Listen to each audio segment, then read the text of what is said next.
My parents abandoned me, then sued to take the inheritance my grandfather left me, but they let their weakness in court make them fail miserably. I'm Haley, 32. My mother rolled her eyes the second I walked into that courtroom. Not a subtle eye roll either. The kind that screams, "Here we go." Like I'm the inconvenience in her perfectly crafted victim narrative. But then, Judge Brennan froze. His eyes went from the paperwork to my face. And I watched recognition hit him like a freight train. "Wait," he said slowly, setting down his pen. "These allegations are against you. So, let me back up 3 months. My grandfather died. Judge William Parker. 40 years on the Supreme Court bench. The man who actually raised me while my parents were off living their best lives pretending I didn't exist. His funeral was massive. Every judge, attorney, and politician in the state showed up to pay respects. I delivered the eulogy. My parents sat in the back row, arrived late, left before the reception. Classic Diane and Scott Morrison behavior. I hadn't seen them in over a decade, not since my 18th birthday when my grandmother died, and they showed up for exactly 90 minutes before disappearing again. After Grandma Helen passed, it was just Grandpa and me. He was 73 then, still sharp, still working, still making sure I had every opportunity he could provide. Here's the thing about my parents. My mother got pregnant at 18, decided motherhood cramped her style. My father was a promising hockey player with big dreams. A baby didn't fit the aesthetic, so they did what selfish people do. Dropped me at my grandparents' house when I was 3 months old and basically vanished. Oh, they visited twice a year if the stars aligned. Christmas and maybe my birthday. Diane would show up wearing designer clothes, kiss the air near my cheek, and spend the entire visit critiquing how Grandma was raising me. Too soft, apparently. Meanwhile, Scott avoided these visits entirely because Grandpa called him out for being a deadbeat. So, I watched my father on TV instead. Every time the Bruins played, Grandpa had the game on. Not because he cared about hockey, but because he wanted me to know my father existed somewhere, even if he chose not to exist in my life. I never felt like I was missing anything, though. Grandma Helen and Grandpa William gave me everything. Real love, the kind that shows up. They were at every school play, every soccer game, every debate competition. They were my parents in every way that actually matters. When Grandma died suddenly from a stroke, I thought my world had ended. I was 18, about to start college, and the woman who raised me was just gone. Grandpa carried both of us through that grief. And somewhere in that darkness, he started really talking to me about his work, about justice, about using power responsibly. That's when I decided to follow in his footsteps. I graduated top of my class from law school. Grandpa was there beaming. My parents sent a card. Grandpa used his considerable influence to help me land a prosecutor position. I worked my way up fast. Turned out I was really good at it. By 30, I was handling high-profile cases, complex financial crimes, corruption, things that made headlines. My parents had no idea. They thought I was probably working some boring office job if they thought about me at all. Grandpa retired when I was 27. Said he'd done his part. But really, he wanted time with me while he could. We had dinner every Sunday. Sacred.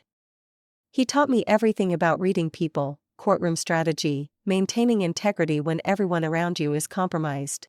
When he died at 87, peacefully in his sleep, I felt that familiar emptiness return. But this time I wasn't a lost 18-year-old. I was 32 and I had become exactly who he raised me to be. The will reading happened 1 week later.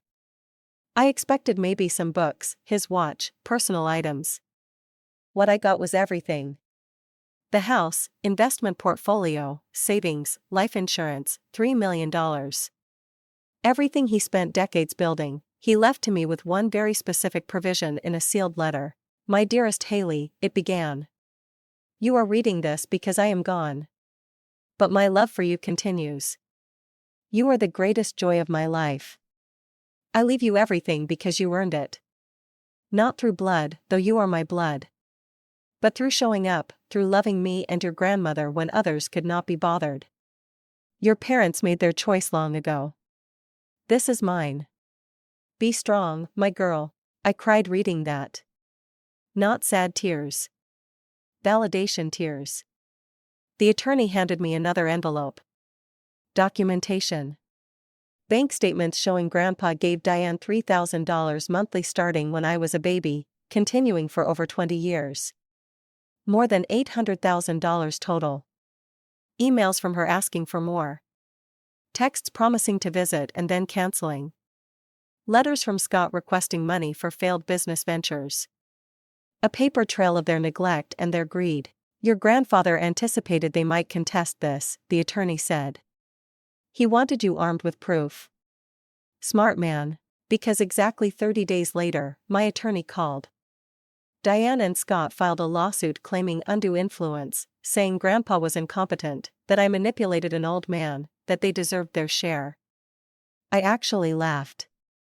I was in court prosecuting a securities fraud case when I got the message. The irony. They assumed I was still that abandoned baby, that I'd be easy to intimidate. They had no idea I'd spent the last decade prosecuting people who thought they were above the law.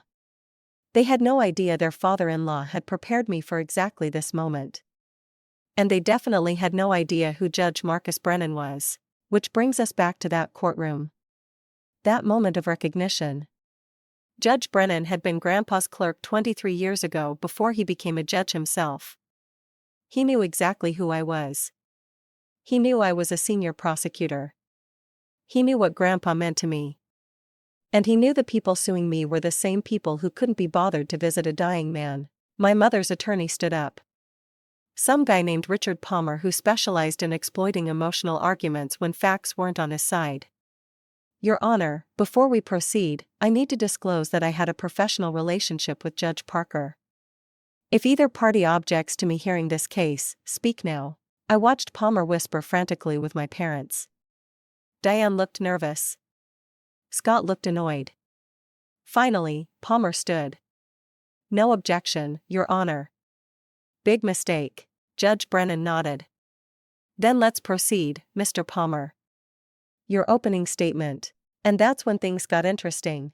Growing up in my grandparents' house was like living in a completely different universe from whatever world my parents inhabited.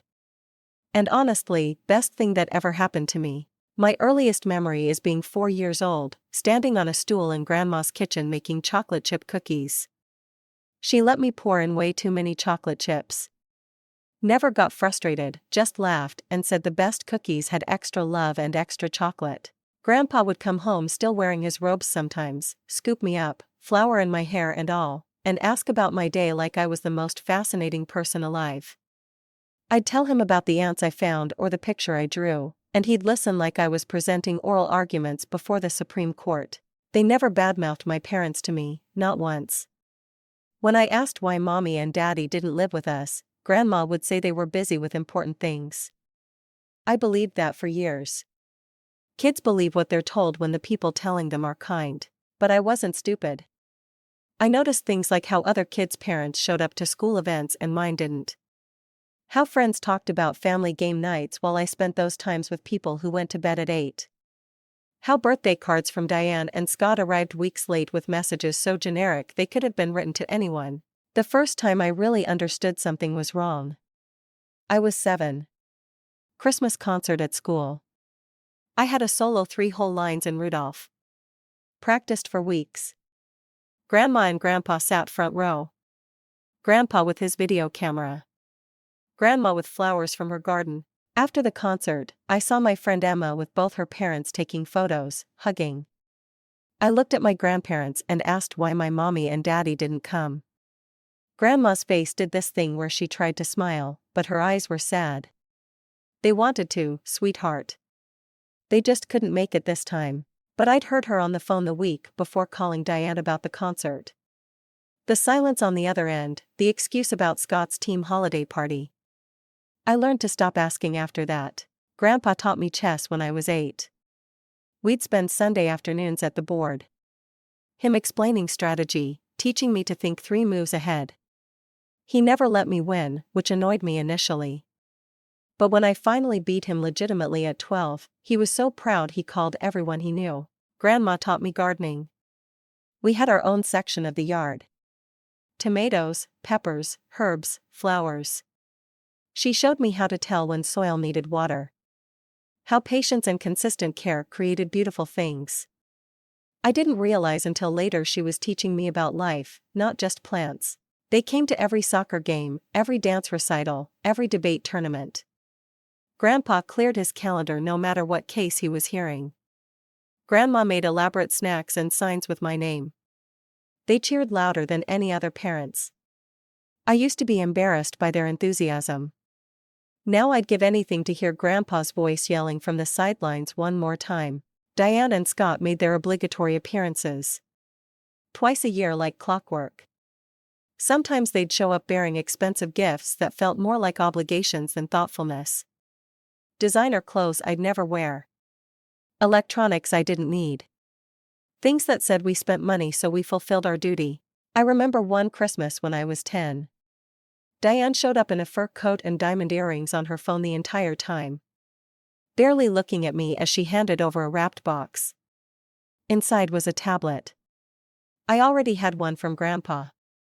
When I tried to tell her, she waved dismissively. Well, now you have two. Give one to a friend. Whatever. Grandma made eye contact with me across the room. Her jaw tightened, but she didn't say anything. She just came over, put her arm around me, and suggested we check on the cookies. In the kitchen, she hugged me tight. Some people show love with presents. Some show love by being present. Both are valid, but one matters more. Scott was even worse. He avoided coming inside. He'd stay in the car honking until Diane came out. The few times Grandpa convinced him to come in, you could cut the tension with a knife. Grandpa had zero respect for him. That was obvious, and Scott knew it. I remember being 12 overhearing them argue. Scott had dropped off Diane after a visit. Grandpa met him at the door. One day that girl is going to be grown, Grandpa said in that quiet voice that meant he was genuinely angry. And she's going to remember who showed up for her. You still have time to change what she remembers. Scott laughed. Actually laughed. Save the lecture, Your Honor. Diane and I are doing fine. Haley's provided for. That's what matters. Provided for? Grandpa repeated slowly. Is that what you think parenting is? Writing checks. It's more than you did for Diane. Scott shot back. Wrong thing to say. Grandpa's face went hard. I raised my daughter. I was at every game, every recital, every moment. She chose to abandon hers. Don't you dare suggest I'm the failure here. Scott left. Never tried to come inside again. As I got older, visits became even more strained. Diane would come alone most of the time. Scott was busy with failed business ventures, too busy to see his only daughter. I stopped caring around 15. By then, I'd accepted reality. They weren't my parents. They were just people I happened to share DNA with. I tested well in school. Really well. Grandpa reviewed my report cards like they were Supreme Court briefs. Straight A's earned dinner at my favorite restaurant. Winning debate tournaments earned trips to Washington to watch oral arguments at the actual Supreme Court. He made education feel important. When I got into Boston University with a full academic scholarship, Grandma cried happy tears. Diane sent a text. Good job. 2 words. That was it. College was my first time away from my grandparents. I called every Sunday without fail. Grandma would tell me about her garden, the neighbors, mundane things that felt important because she cared enough to share them. Grandpa would ask about classes, professors, whether I was being challenged enough. Sophomore year, Grandma had the stroke, massive and sudden. She was planting tulip bulbs when it happened. The neighbor found her. I got the call from Grandpa while in class. His voice was so small, so broken. She's gone, Haley. She's gone. I drove home that night, 6 hours straight, crying the entire way. When I arrived, Grandpa was sitting in her garden in the dark, holding the tulip bulbs she never finished planting. I sat down next to him. We didn't say anything, just sat there together until the sun came up. Diane came to the funeral. So did Scott. They stayed for the service and left immediately after. Didn't help with arrangements. Didn't help Grandpa sort through Grandma's things. Just showed up long enough to be seen and disappeared again. That's when I stopped making excuses for them. That's when I accepted some people are fundamentally selfish. Grandpa and I learned to live without her. It wasn't the same. Never would be. But we had each other. Those Sunday dinners became sacred. Sometimes he cooked, usually grilled cheese. Sometimes I cooked, experimenting with Grandma's recipes. Sometimes we ordered pizza and ate from the box, watching old movies. The real value wasn't the food, it was the conversation. He started talking to me about his work in ways he never had before.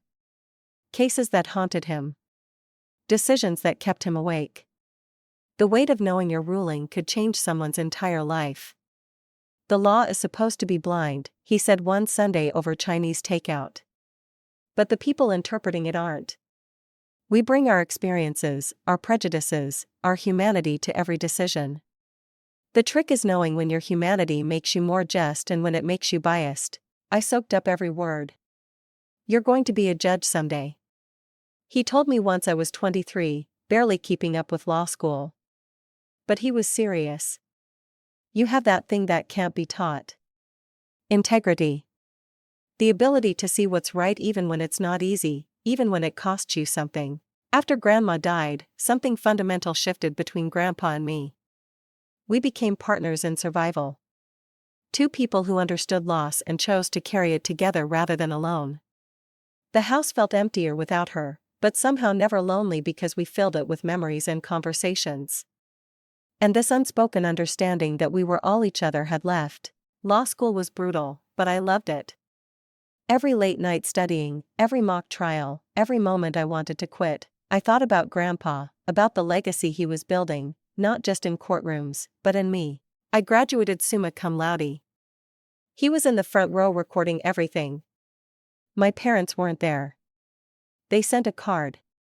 I stopped being surprised by their absence years earlier. Landing the prosecutor position right out of law school was Grandpa's doing, though I didn't know it then.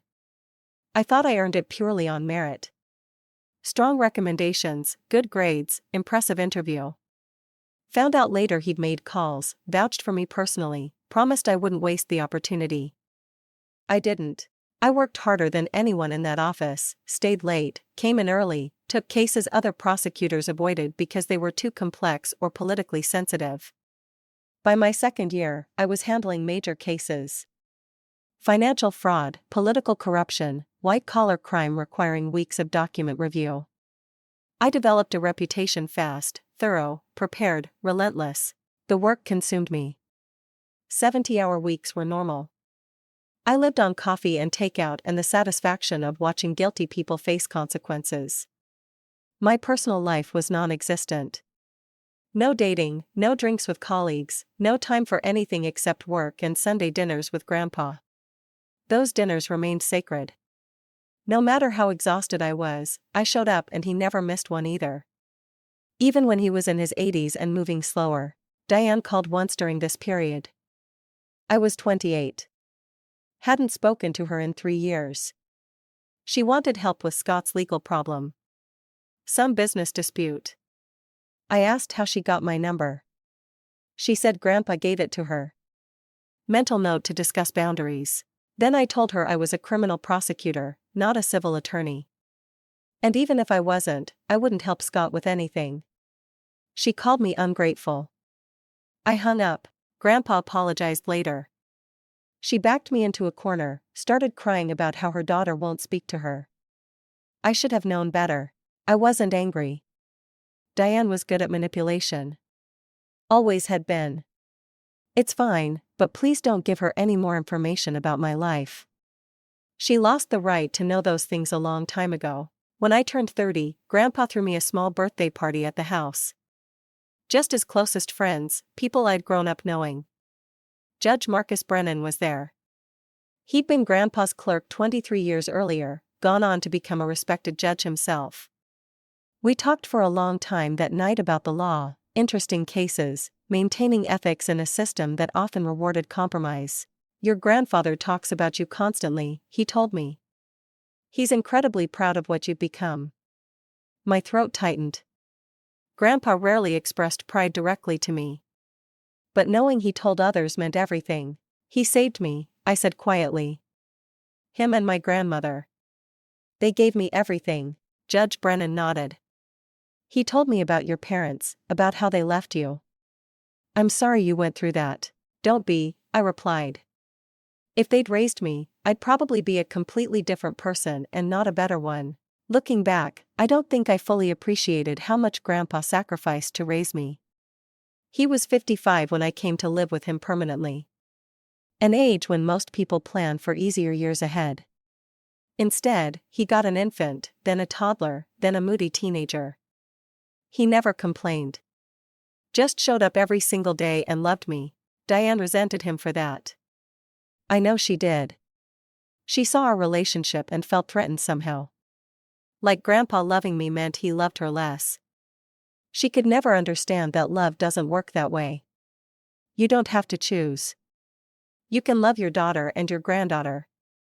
You can be disappointed in one while being proud of the other, but Diane needed to be the victim in every story. Her parents died when she was 8, so she got sent away. She got pregnant young, so she was trapped. She had to leave me with her parents, so she was persecuted. Never her fault, never her responsibility, always someone else's failure forcing her hand. I used to feel sorry for her when I was younger and still hoping she might become the mother I wanted. But somewhere around 25, that pity hardened into acceptance. She was who she was. She wasn't going to change, and I didn't need her to. Grandpa retired when I was 27. 40 years on the bench. Huge deal. News coverage, retirement parties, tributes from every legal organization in the state. He was gracious about all of it. But I could tell he was ready. Ready to stop carrying other people's problems. Ready to just be a person instead of an institution. We talked about travel, Italy, Ireland, Alaska. He had this whole list, but his health started declining slowly. Nothing dramatic. Just 82 years accumulating. Fatigue, aches, slower movement. He didn't complain. But I noticed I started visiting more often, not just Sundays. Weeknights, too. I'd bring dinner, make sure he took medications. He protested at first. Said I was treating him like he was helpless. But I knew he appreciated it. The house was so quiet without Grandma, without work to fill his days. He needed someone to talk to. We spent evenings talking about everything and nothing. Politics, old cases, people we knew. Sometimes we just sat in comfortable silence, him reading, me reviewing case files. Just being together was enough. "You know," he said one night, "raising you has been the greatest privilege of my life." I looked up from my papers. His expression was soft, wistful. "I mean that your grandmother and I got to be parents twice. First with Diane, then with you. And honestly, the second time was better. Maybe because we were older and wiser. Maybe because we knew how fast it goes. Or maybe because you were just an extraordinary kid who made it easy to love you." I felt tears building. "You and Grandma saved me. I don't know what would have happened if you hadn't stepped in." He shook his head. "We didn't save you, Haley. We just loved you. You saved yourself. You decided who you wanted to be despite everything. That was all you." Those conversations are what I miss most. That feeling of being completely known and completely accepted. Having someone who believed in me unconditionally. Not many people get that even once. I got it twice. When Diane occasionally called him, he was always cordial. Never badmouthed her to me. But I could hear the disappointment after those calls. The sadness that his daughter had become someone he barely recognized. Someone who called only when she needed something. Usually money. He gave it every time. Not because she deserved it, but because he was her father and couldn't help himself. I asked him once why he kept sending her money. She just uses it for stupid things. She doesn't appreciate it. He sighed. I know, but she's still my daughter. And I still have hope that maybe one day she'll figure out what actually matters. It's not the money, Haley. It's the hope. Have you ever experienced someone who took advantage of family generosity without giving anything back? How did you handle it? Drop your thoughts in the comments below. Palmer's opening statement was a masterclass in fiction. And look, I prosecuted enough liars to recognize talent when I see it. The man was good. He painted Diane as this devoted daughter cruelly separated from her loving father by manipulative grandparents who poisoned the relationship.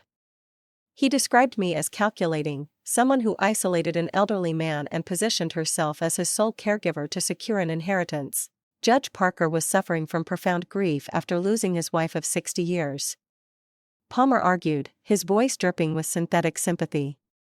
He was vulnerable, depressed, and the defendant exploited that vulnerability. She manipulated him into believing she was the only one who cared. This will doesn't reflect Judge Parker's true wishes. It reflects Haley Morrison's calculated campaign to inherit his wealth.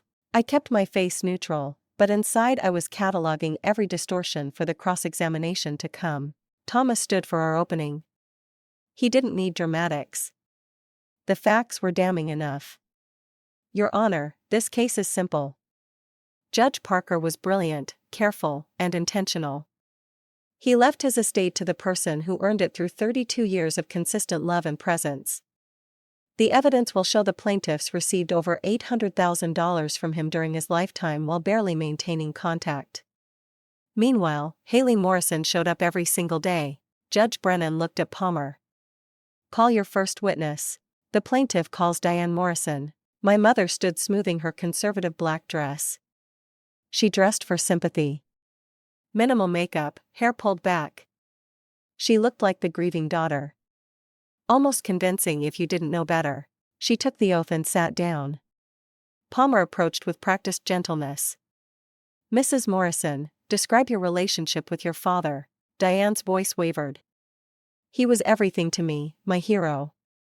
When my parents died in a car accident when I was 8, he and my grandmother took me in, raised me, gave me a home. True so far. But convenient omissions were coming. And when you had Haley, what was your father's involvement? He was so excited to be a grandfather, Diane said, dabbing at her eyes. Where did that tissue come from? Was she carrying it specifically for this performance? He wanted to help.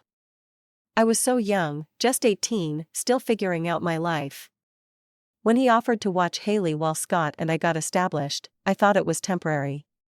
Temporary. Interesting spin. Palmer nodded sympathetically. But it became permanent. Yes. Diane said, voice breaking. They kept her. Made it seem like Scott and I were bad parents for wanting careers. Made me feel guilty every time I couldn't visit. They turned my daughter against me. I kept my expression blank, but mentally I was shredding every word. Thomas glanced at me. I gave a slight nod. I was fine.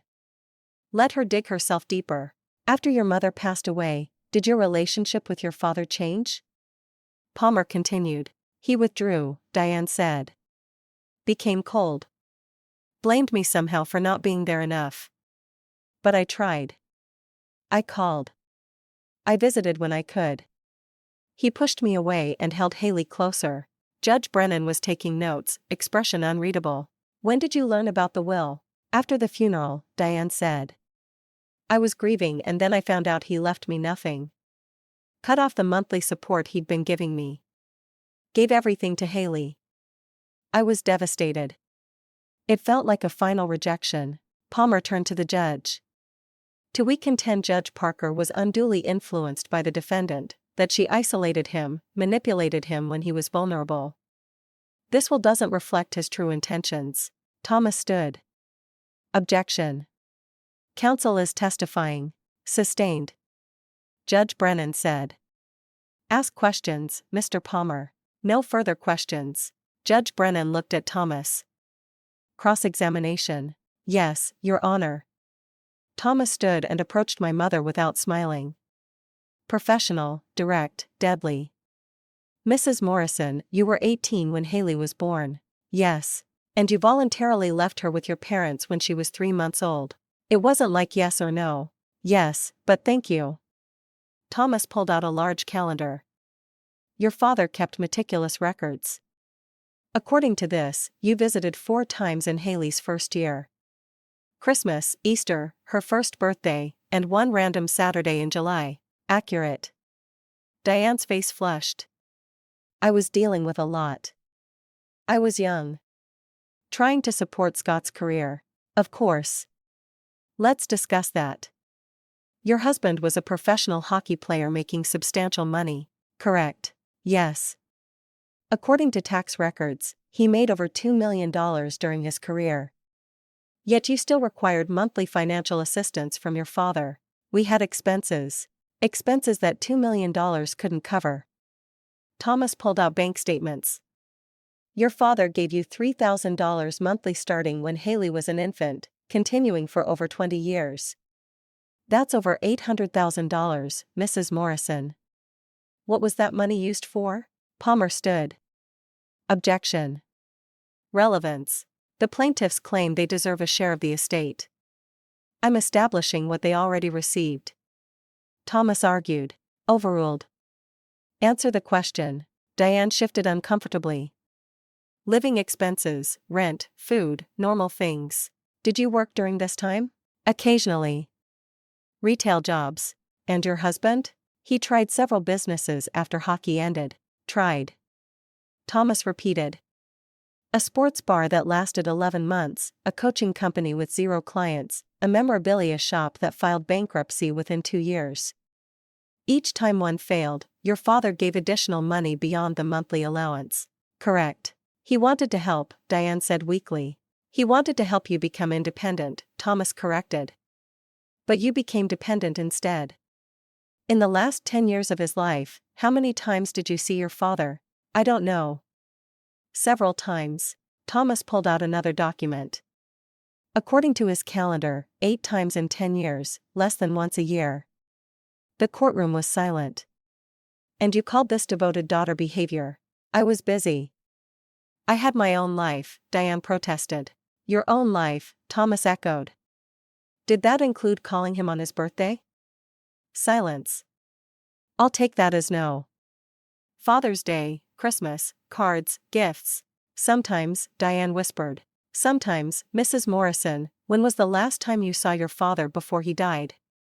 Long silence. I don't remember exactly. It was his 84th birthday. 3 years before his death. You came for 90 minutes, left before cake.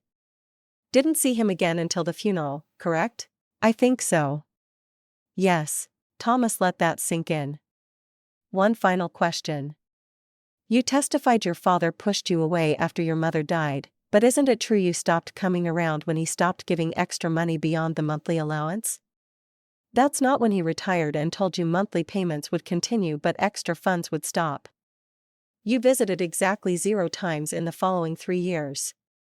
True or false? He was angry with me. Or you had no use for him anymore, Thomas said quietly. No further questions.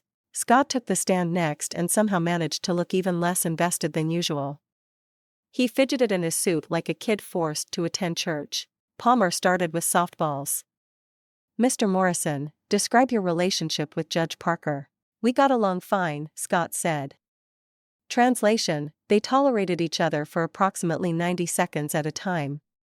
Didn't see each other much because of hockey, lots of travel, but I respected him. Respected him. That's rich coming from someone who avoided entering the man's house for 2 decades. Palmer walked him through the same victim narrative. How they tried to be involved, how Grandpa made it difficult, how they felt pushed out. Scott was less convincing than Diane. He kept glancing at the clock like he had somewhere better to be. This was an inconvenience. That much was obvious to everyone. Thomas's cross-examination was surgical. Mr. Morrison, you said you wanted to be involved in Haley's life. Yes. How many of her school events did you attend? Scott blinked. I don't know. Several. Can you name one? Silence. Scott looked at Palmer, who couldn't help him. I was traveling a lot. Your hockey career ended when Haley was 8. After that, you lived 2 hours away. How often did you see her? We had visits. How many? Thomas pressed. I'm asking for a number. I don't remember exactly. Would it surprise you that according to Haley's recollection, you came inside Judge Parker's house fewer than 5 times in 24 years? That you mostly stayed in the car? Scott's jaw tightened. That house was tense. Judge Parker didn't like me. Why didn't he like you? I don't know. He was judgmental. Or perhaps, Thomas said, pulling out more documents. He judged you for abandoning your daughter and then asking him for money when your businesses failed. Let's discuss those failures. 3 ventures, 3 bankruptcies. Each time you asked Judge Parker for financial help, correct? He offered after you asked, Thomas interrupted.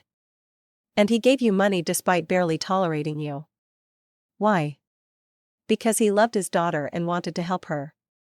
Even when she married someone he didn't respect, even when that person never showed up for his granddaughter. And now you're claiming you deserve more. Scott's face reddened. We're family. We deserve something. Family, Thomas said slowly. When Haley graduated high school, did you attend? I think so. You think so? Thomas projected a photograph on the screen. This is from her graduation. There's Judge Parker front row. There's her grandmother. Where are you, Mr. Morrison? I might have had something. You didn't come. You missed her college graduation, her law school graduation, every significant moment, and now you want half of the estate earned by the man who actually showed up. Palmer stood. Objection. Argumentative. Sustained.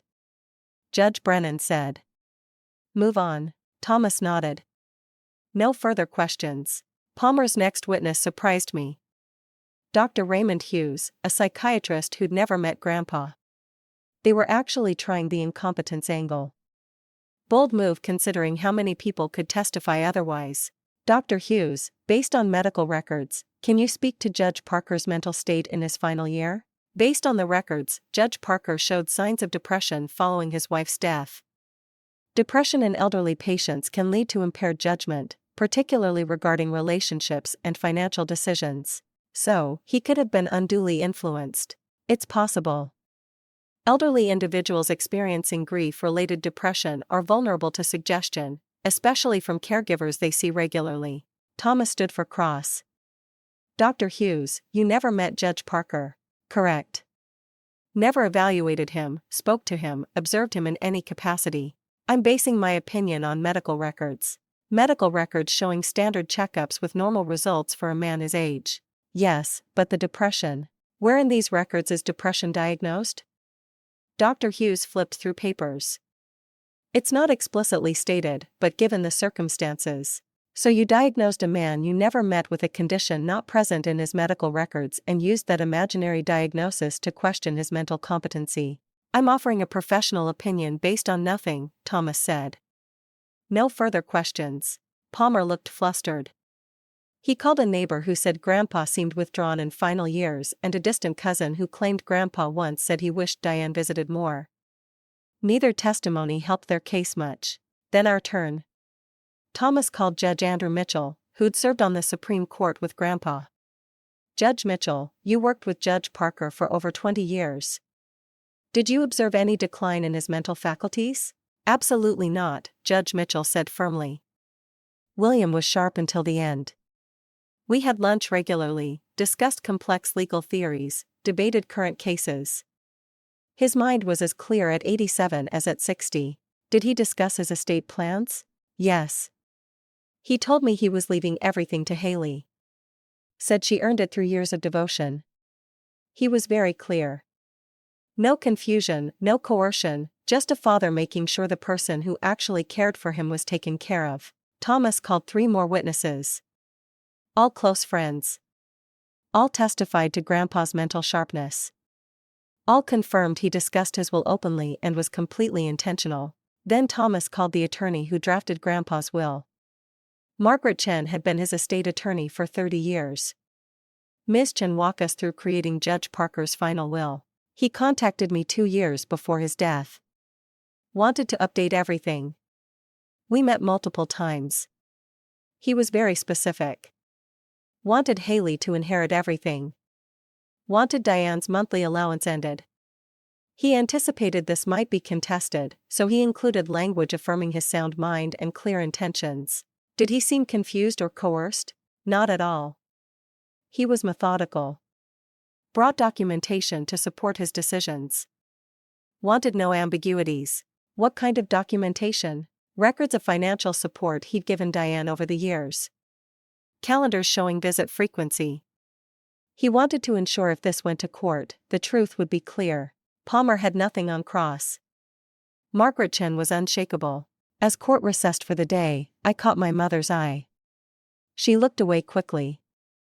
Good. She should be uncomfortable. Tomorrow I would testify. Tomorrow I'd finally say everything I'd wanted to say for 32 years under oath on the record with a judge who knew the truth. What do you think will happen when Haley takes the stand? Drop your predictions in the comments and don't forget to subscribe. I woke up early, nerves humming, but not from fear, from anticipation. Today I'd finally tell my truth and they'd have to sit there and listen under oath on record with a judge who understood. I dressed carefully. Navy suit, simple jewelry, hair pulled back, professional, credible, someone who earned every penny. Thomas met me at the courthouse. You ready? More than ready. Remember, just tell the truth. Don't let Palmer get under your skin. I smiled. I prosecute criminals for a living, Thomas. I know how to handle hostile questioning.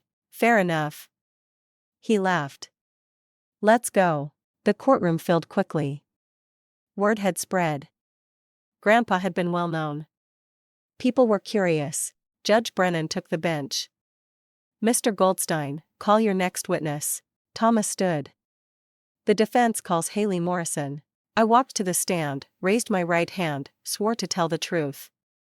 Finally, Thomas started gently. Haley, tell the court about your childhood. I took a breath. I was born when my mother was 18. She and my father decided they weren't ready for parenthood. When I was 3 months old, they brought me to my grandparents. What was supposed to be temporary became permanent. They left and rarely returned. How often did they visit? When I was young, maybe 3 or 4 times yearly. As I got older, less by my teens, twice a year, if lucky. Christmas and sometimes my birthday. My father, even less. How did that affect you? I learned early I couldn't count on them. But I had my grandparents. They showed up to everything. School plays, soccer games, debate tournaments. They helped with homework, taught me to cook, took me to museums. They were my parents in every way that mattered. Did Diane and Scott contribute financially? No. My grandparents paid for everything. Clothes, school supplies, college, law school, everything. Diane and Scott took money from my grandfather, but never gave anything. Thomas walked me through my entire childhood. Every missed event, every broken promise, every unanswered call, the Christmas Diane spent on her phone. The Father's Day Scott didn't answer for 3 days. I kept my voice steady, factual, not asking for sympathy, establishing pattern. When your grandmother died, what happened? I took a semester off college to be with my grandfather. He was devastated. 60 years of marriage. I couldn't leave him alone. Did your mother help? She came to the funeral, left immediately after. Didn't help with arrangements. Didn't check on him afterward. I moved home for 6 months to make sure he was okay.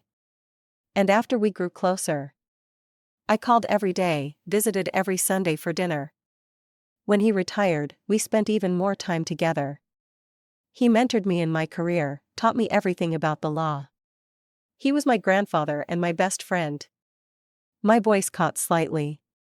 I cleared my throat. When did you learn about the will? At the reading, a week after he died, I was shocked. I expected personal items. Had no idea he'd accumulated that much. Certainly didn't know he planned to leave it all to me. Did you ever discuss the will with him? Never. He never told me his plans. I think he wanted me to love him without ulterior motive, which I did. What would you say to the accusation you manipulated him? I looked directly at my mother. I spent 3 decades showing up. I didn't manipulate him. I loved him. There's a difference. Thomas sat down.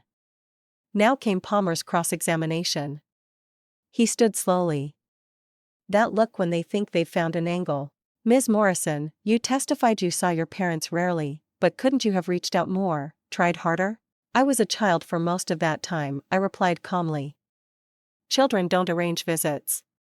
Parents do, but as an adult, I realized they weren't interested. They called only when needing money. Showed up only when convenient.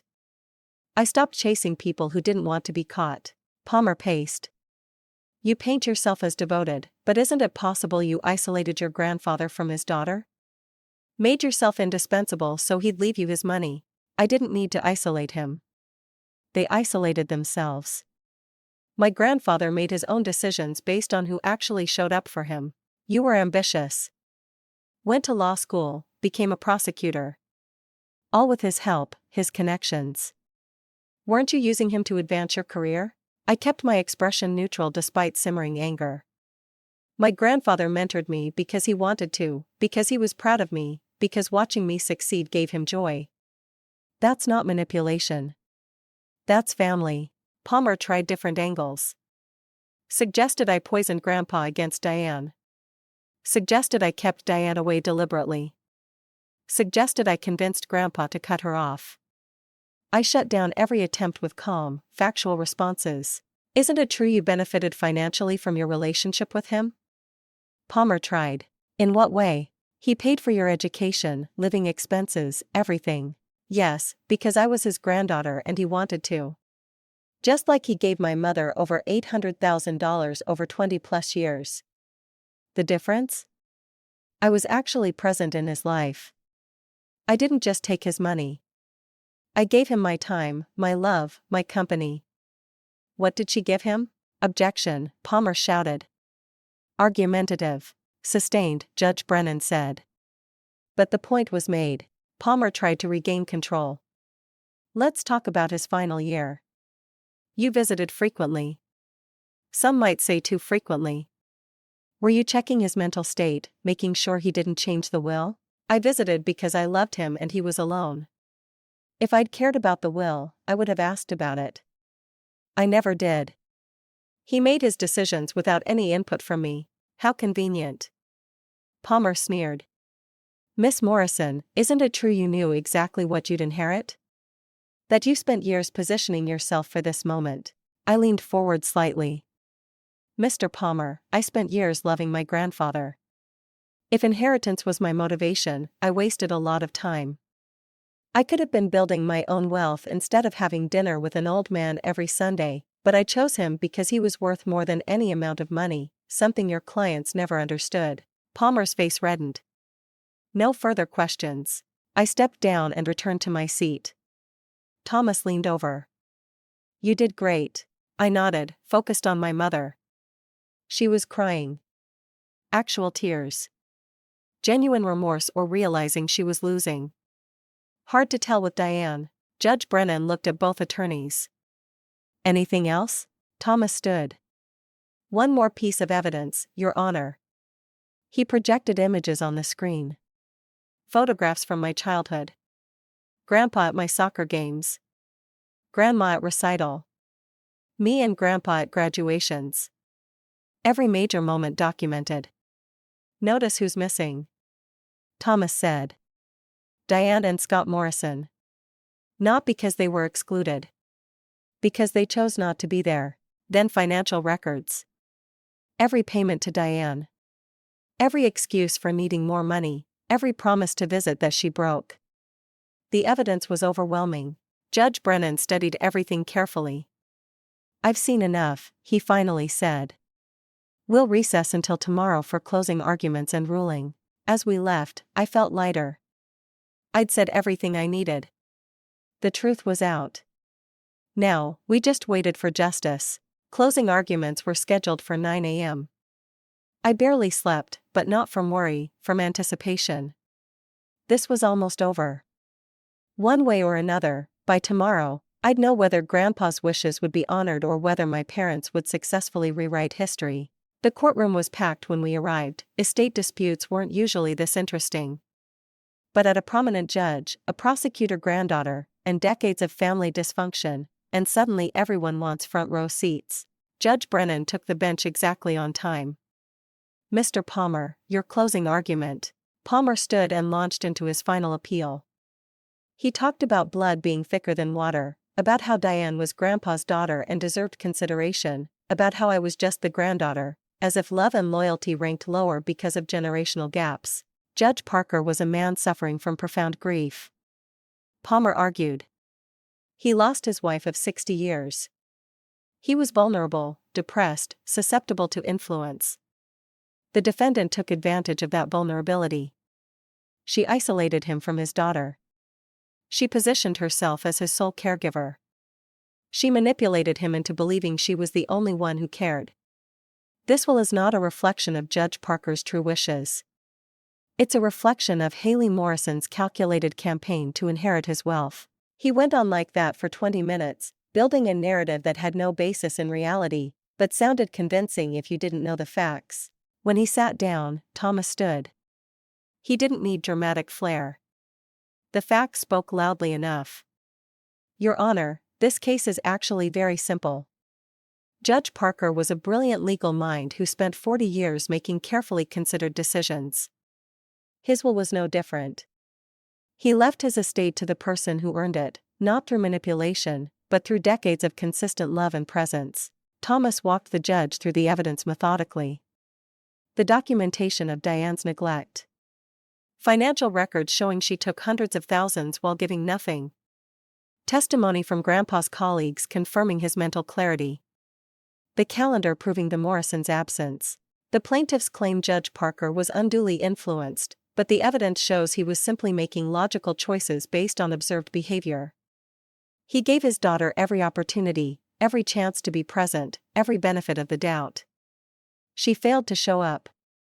Haley Morrison did show up every single day. That's not manipulation. That's devotion.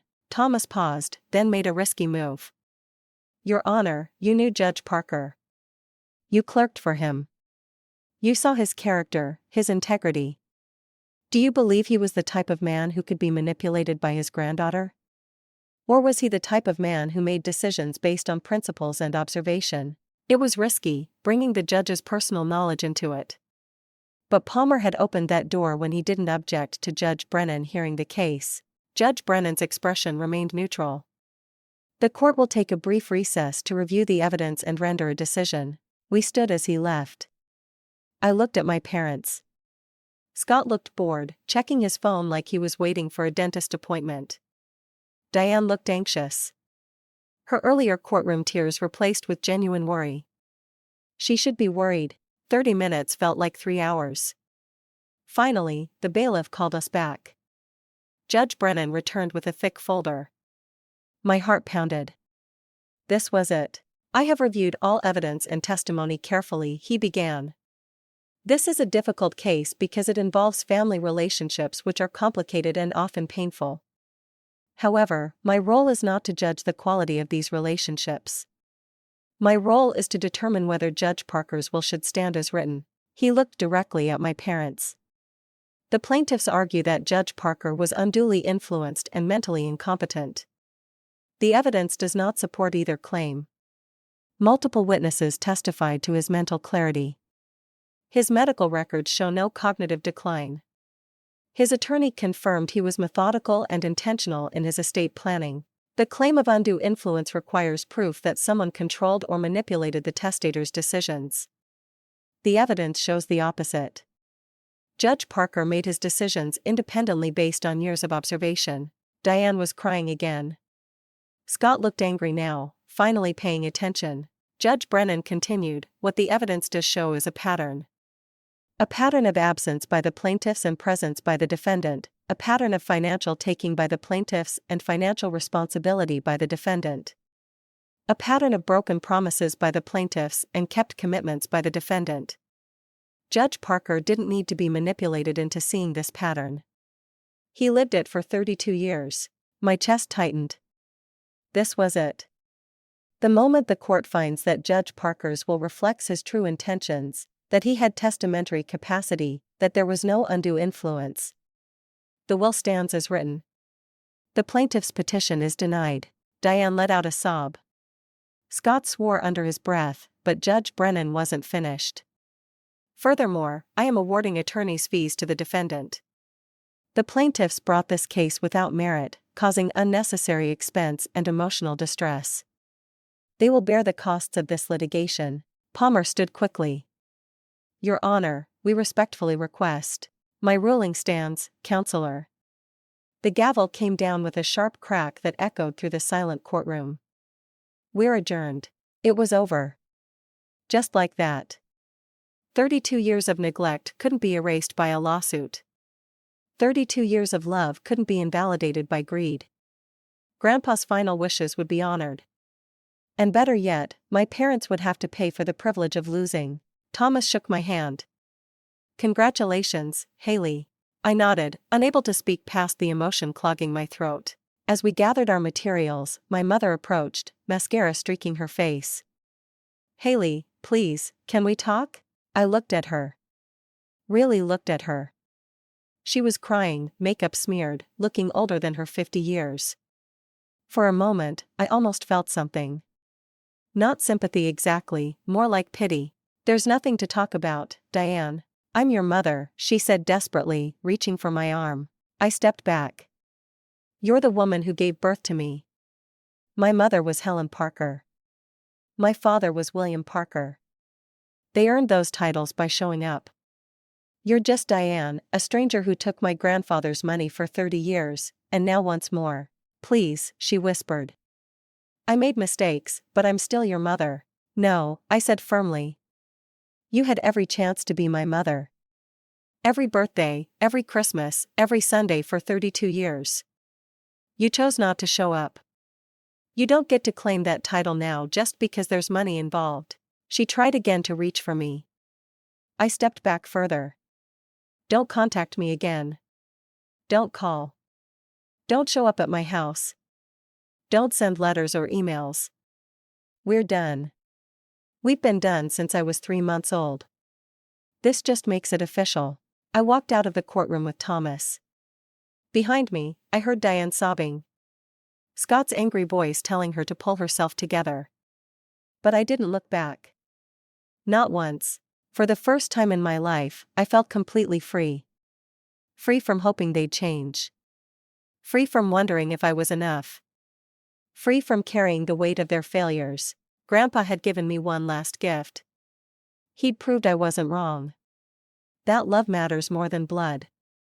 That showing up matters more than showing off. That I deserved everything I received because I earned it through years of simple, consistent presence. The first thing I did after leaving the courthouse was visit Grandpa's grave. I sat on the grass next to his headstone next to Grandma's. The tulips I'd planted months ago were blooming. We won, I said quietly. They tried to take it, tried to rewrite history, but the truth came out. Your wishes will be honored. The wind rustled through the trees. I like to think it was him acknowledging me, letting me know he was proud, that he knew I'd fight for him the way he always fought for me. I stayed there for a long time, crying a little, laughing a little, thanking them both for saving me when my parents couldn't be bothered, promising to honor their legacy, to use the inheritance wisely, to live the kind of life they'd be proud of. As the sun set, I finally stood to leave, but not before planting more tulip bulbs around their headstones. A reminder that love endures, that it grows back every spring, that it survives even when the people we love are gone. I drove home that night feeling lighter than I had in months. Justice had been served. The truth had prevailed and I could finally move forward without looking back. Or so I thought, because life had a few more surprises in store. 6 months after the verdict, life had settled into a new rhythm. Work, gym, occasionally meeting friends for dinner, mostly just existing in the space I'd created for myself. The inheritance sat safely invested, growing quietly while I continued working because the work mattered more than the money ever could. Then one Saturday morning, my doorbell rang. I wasn't expecting anyone. Through the peephole, I saw a woman in her 60s I didn't recognize. I opened the door cautiously. "Can I help you?" "Haley Morrison," she asked. "Yes, I'm Patricia Caldwell. I was your grandfather's neighbor for 30 years. I remembered her vaguely. The woman who'd found Grandma after the stroke. "Of course, please come in." She followed me inside, clutching a large envelope. "I should have come sooner, but I wasn't sure if it was my place. After the trial, though, I felt like you needed to see this." She handed me the envelope. Inside were letters, dozens of them. All in Grandpa's handwriting. Addressed to Diane, but never sent. "I found them when I helped clean out his study after he died," Patricia explained. "Your grandfather asked me to help sort his papers. These were in a drawer marked unsent." I read a few. "I hope you don't mind, but I needed to know what they were before giving them to you." I pulled out the first letter. Dated 20 years ago. "Dear Diane," it began. "I'm writing this because I can't seem to say it to your face without anger creeping in. Haley had her dance recital today. She was wonderful. She kept looking at the audience, searching for you. I watched her face fall when she realized you weren't there. How many more times will I have to watch my granddaughter's heartbreak because you can't be bothered to show up?" I read through more letters, each one documenting another missed moment, another broken promise, another attempt by Grandpa to understand why his daughter had become someone he didn't recognize. Some were angry, some were sad, all were heartbreaking. One letter dated just 2 years before his death stood out. "Diane, I've given you over $600,000 over the past 20 years. I told myself it was helping you get stable, helping you build a life, but I'm starting to realize I'm just enabling your refusal to grow up. I'm going to continue the monthly payments because you're my daughter and I can't completely cut you off. But I'm done with the extra money. I'm done rescuing Scott from his failures. I'm done pretending this is help when it's really just prolonging your dependence. I hope someday you'll understand that the greatest gift I ever gave you wasn't money. It was Haley. You gave her to me and she saved me after your mother died. She gave my life purpose again. I just wish you could see what I see when I look at her. I wish you could see what you're missing."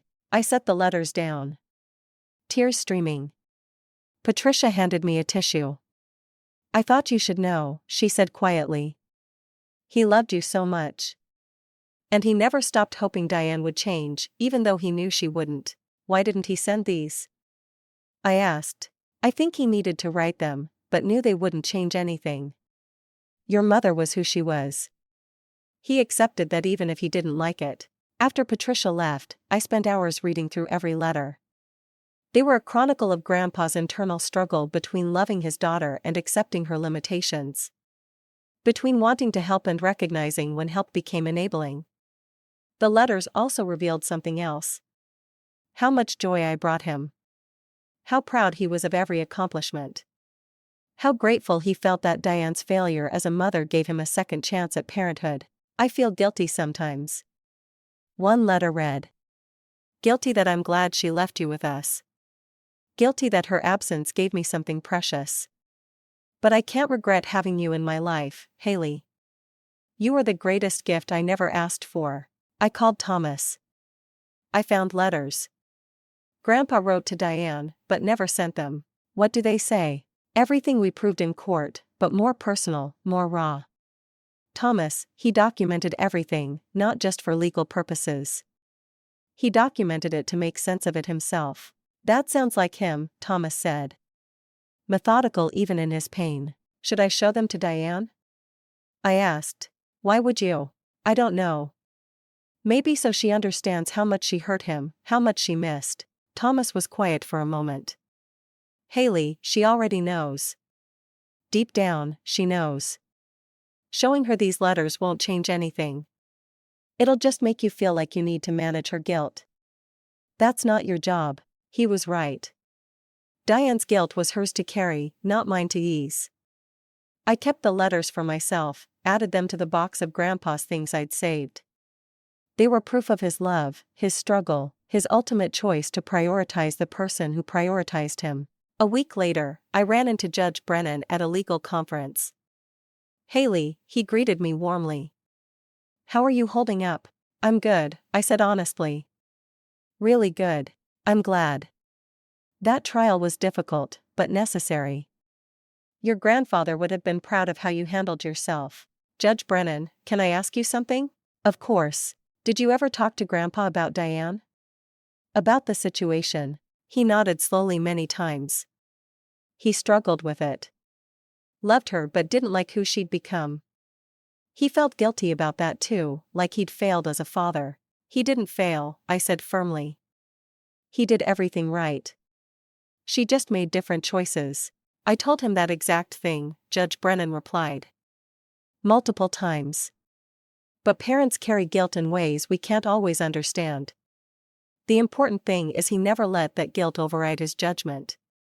He saw clearly who deserved what. That's why his will stood up in court. It was based on observation and facts, not emotion." That conversation stuck with me. Grandpa had struggled more than I realized. But in the end, he'd made the right choice, not the easy choice, the right one. That night, I drafted my own will. I was only 32, but the trial had taught me the importance of clear documentation. I left everything to charities. Grandpa had supported education funds, legal aid, programs for vulnerable children. Nothing to Diane or Scott. Not out of spite, but because they'd already taken enough. I also wrote a letter to be opened after my death, explaining my reasoning, just like Grandpa had done. Not because I owed anyone an explanation, but because I wanted the record clear. I wanted future people to understand that my choices were intentional, based on principles and observation, not manipulation or bitterness. The months continued passing. Seasons changed. Life moved forward. I became senior prosecutor in my division. Started mentoring younger attorneys. Maintained the Sunday dinner tradition, though now with friends instead of Grandpa. Different but still sacred. And slowly, very slowly, I began to feel like myself again. Not the person defined by absent parents or devoted grandparents. Just me, Haley. Building a life on my own terms. 1 year after the verdict, something unexpected happened. I was offered a judgeship. At 33, I'd be one of the youngest people ever appointed to the bench in our state. The governor's office called me personally. "Your record is exceptional," the governor said. "Your grandfather would be proud." "He would have told me I was too young," I replied honestly. "That I needed more experience." "Maybe, but we think you're ready." "Will you accept?" I thought about it for exactly 10 seconds. "Yes, I accept." The appointment process was intense. Background checks, interviews, public hearings. During one hearing, someone asked about the lawsuit. "Ms. Morrison, you were involved in contentious litigation with your parents over your grandfather's estate. Some people question whether that demonstrates a lack of family values. How do you respond?" I looked directly at the questioner. "I respond that family values means valuing the people who show up for you. My grandparents demonstrated true family values by raising a child that wasn't their responsibility. They showed up to every event, supported every goal, loved unconditionally. That's family values. My biological parents demonstrated the opposite." The lawsuit wasn't about money. It was about honoring the wishes of a man who earned respect through 40 years of judicial service and 32 years of devoted grandparenting. The room was silent. Then someone started clapping. Others joined. The appointment went through. Judge Haley Morrison. Grandpa's legacy continued. On my first day on the bench, I wore his judicial robe. The clerks had found it in storage, cleaned and pressed it for me. It was too big, hung off my shoulders, but I didn't care. It felt like he was there with me. My first case was a child custody dispute. Parents fighting over a 5-year-old, both claiming the other was unfit. As I listened to testimony, I saw myself in that child.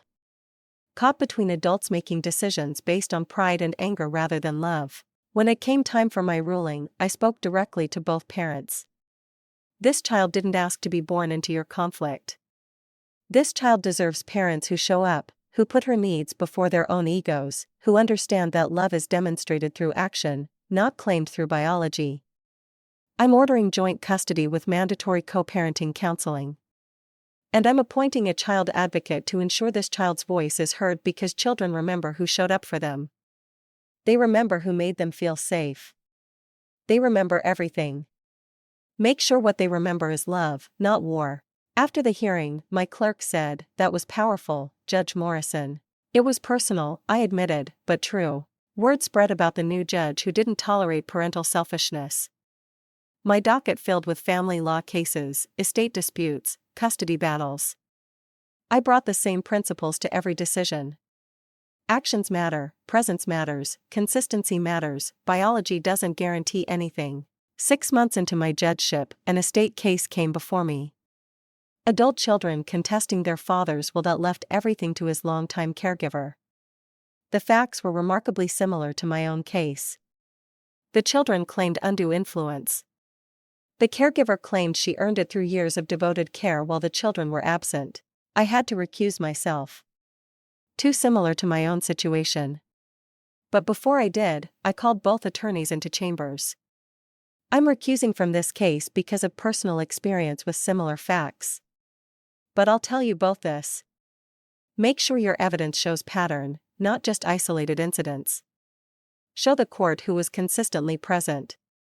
That's what matters. Not biology, not expectations. Presence. The case went to another judge who ruled exactly as I would have. The caregiver won. The children lost. Actions had consequences. As years passed, I developed a reputation. Judge Morrison was fair but firm. She didn't tolerate manipulation. She valued truth over convenience. She protected children and vulnerable people. She made decisions based on evidence, not emotion. 3 years into my judgeship, I got a call from an unknown number. Against my better judgment, I answered. It was Scott. "Haley, I need to talk to you." "About what?" "About Diane. She's sick. Heart problems. She's asking for you." "How sick?" "Doctors say months, maybe a year." I absorbed that information without emotion. "I'm sorry." "She's unwell. But I won't be visiting." "She's your mother." "No, she's not. We've been over this. She made her choices. I've made mine. She has regrets." "I'm sure she does." Regret is easy when you're facing consequences. "Tell her I hope she finds peace, but I won't be part of that process." "You really are cold," Scott said. "I'm honest. There's a difference." "Goodbye, Scott." I hung up and blocked the number. Did I feel guilty? A little, but guilt doesn't obligate me to anything. She had 33 years to build a relationship with me. She chose not to. Her illness didn't erase that history. Work continued. Cases came and went. I made decisions that affected people's lives. Always thinking about Grandpa, about his principles, about doing what was right rather than what was easy. 5 years after taking the bench, word came that Diane had died. Scott sent a brief email. No details. Just thought you should know. I read it once and deleted it. I didn't attend the funeral. Didn't send flowers. Didn't reach out to Scott. She was a stranger who happened to give birth to me. Her death didn't change anything. People at work who knew my story asked if I was okay. "I'm fine," I said honestly. She wasn't part of my life. Her death doesn't change that. Some thought I was heartless. Others understood. I didn't care either way. I knew my truth. I knew what I'd lived through. I knew who showed up and who didn't. That was enough. 6 months after Diane's death, I was nominated for the state Supreme Court. At 38, I'd be one of the youngest justices in history. The confirmation hearings were brutal. Every decision scrutinized, every word analyzed. And of course, someone brought up my parents. "Justice Morrison, your mother died last year." Some senators are concerned that you showed no compassion. Didn't even attend her funeral. How do you respond? I looked directly at the senator. I respond that compassion must be earned. My mother had 38 years to build a relationship with me. She chose not to. Her death was sad in the universal sense that any death is sad. But I didn't grieve a mother I never had. That's not lack of compassion. That's honesty. But she gave birth to you. Doesn't that deserve something? Senator, giving birth is biology. Being a mother is action. She did one, not the other. I honored the people who actually mothered me. My grandmother raised me. She earned that title. Diane Morrison never did. The confirmation went through. Justice Haley Morrison. Taking Grandpa's seat on the Supreme Court. The circle complete. My first year on the Supreme Court was everything I hoped it would be. Complex cases, real impact, the ability to shape law in ways that mattered. I wrote opinions on parental rights, elder abuse, estate law. Every case informed by my own experience, but grounded in precedent and principle. One opinion became particularly influential. A case about terminating parental rights where the parents claimed they deserved another chance despite years of neglect. I wrote, parental rights are not absolute. They must be earned through consistent action, not claimed through biology alone. A parent who fails to appear, to support, to love their child forfeits the right to that title. The child's welfare supersedes the parent's desires. Critics said I was letting personal experience cloud judgment. Supporters said I was finally prioritizing children's needs over parents' feelings. I said I was just telling the truth. That opinion changed how courts in our state viewed parental rights cases. It gave judges framework to prioritize children without guilt. 2 years into my tenure on the court, I got an unexpected package. Inside was a small jewelry box and a note from someone I didn't recognize. Found this in Scott Morrison's belongings after he passed. Thought you might want it. Scott was dead. I felt nothing. The box contained Diane's wedding ring. Simple gold band. I stared at it for a long moment, then put it in a drawer and never looked at it again. 10 years after Grandpa died, I was invited to give a speech at the law school. They wanted me to talk about my career, about being on the Supreme Court, about cases I'd worked.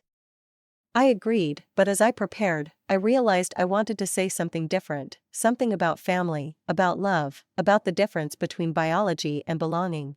The auditorium was packed with law students, young faces looking to learn about success. I stood at the podium and set aside my prepared remarks. I'm Justice Haley Morrison. I sit on the state Supreme Court in the seat my grandfather once held. But that's not what I want to talk about today. I want to talk about who raised me. I told them the story, the real one, about being abandoned as a baby.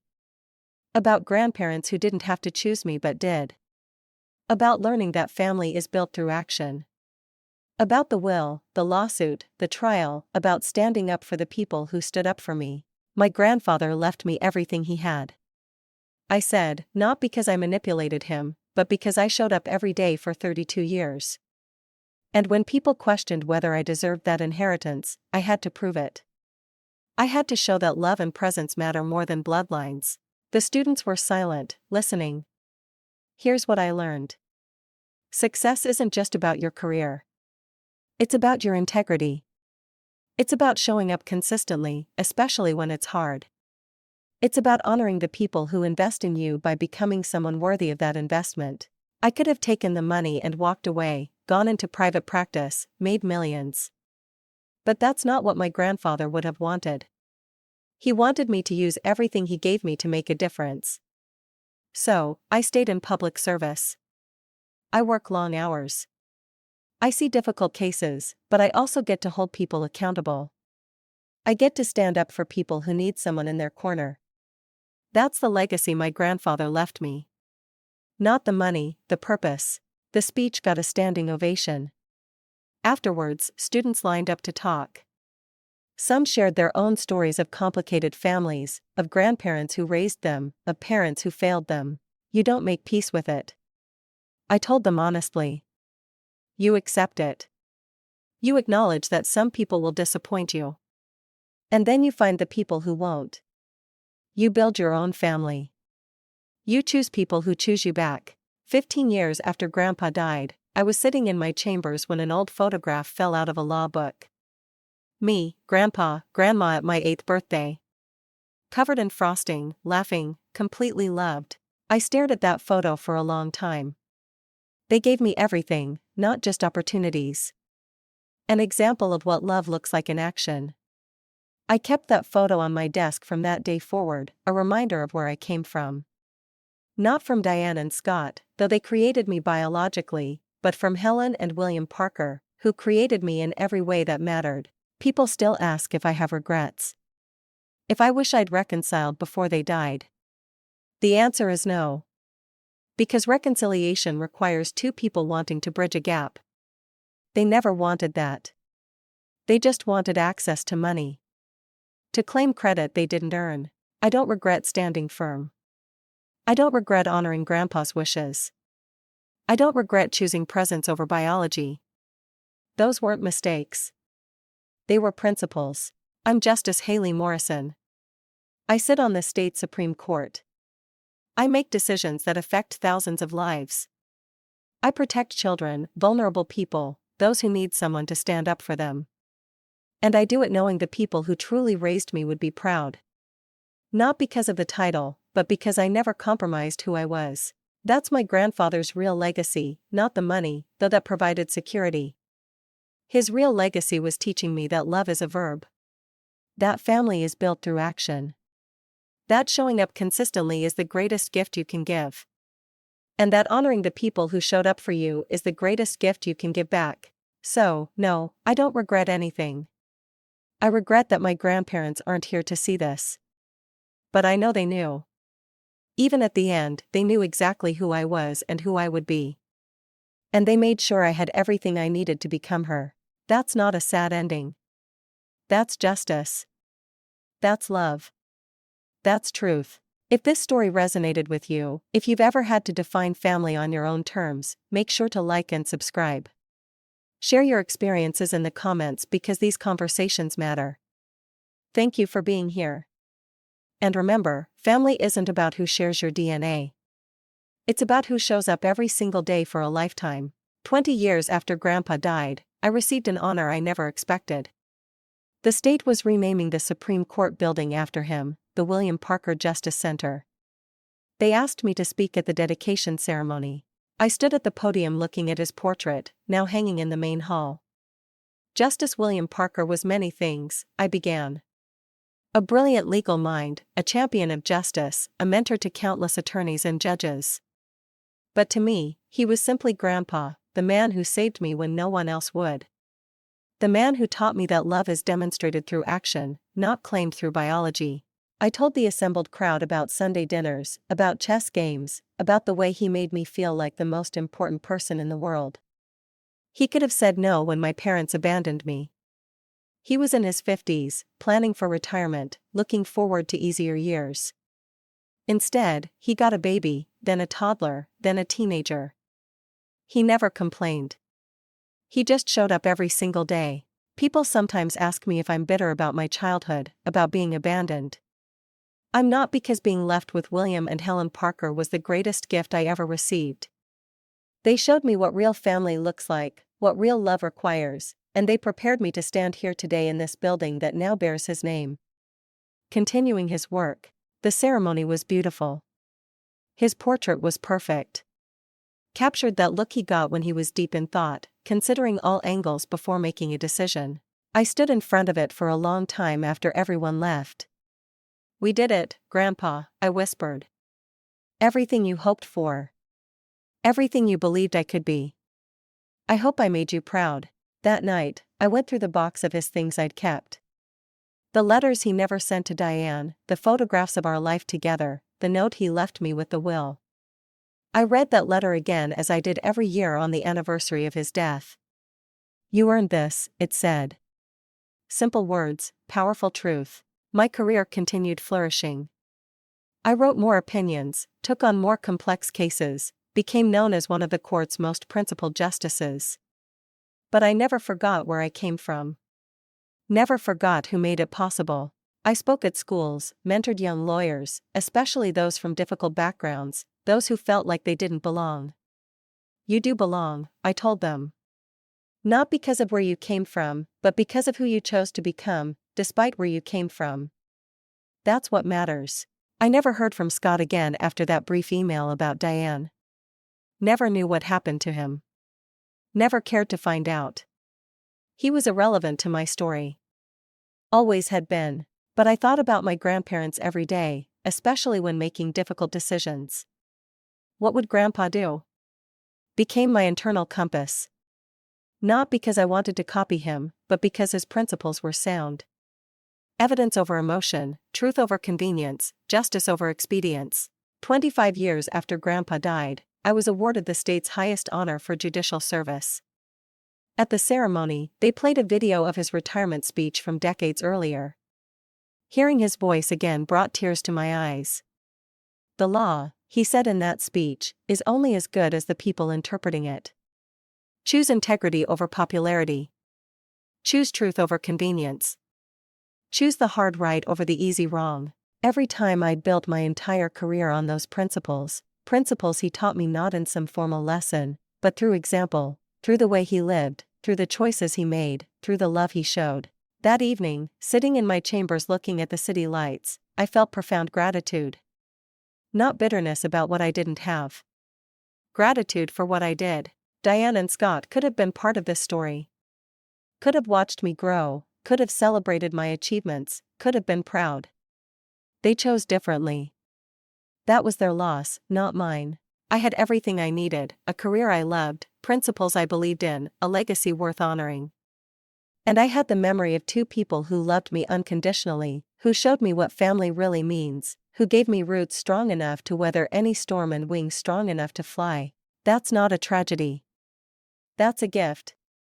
The greatest gift anyone could receive. As I prepared to leave my chambers that night, I looked once more at the photograph on my desk. Me, Grandpa, Grandma, covered in birthday cake frosting, laughing. That moment captured everything. Pure joy, pure love, pure acceptance. Thank you, I whispered to the photograph, for everything, for choosing me, for loving me, for making me who I am. And I swear, even though it was just a photograph, I could feel them smiling back.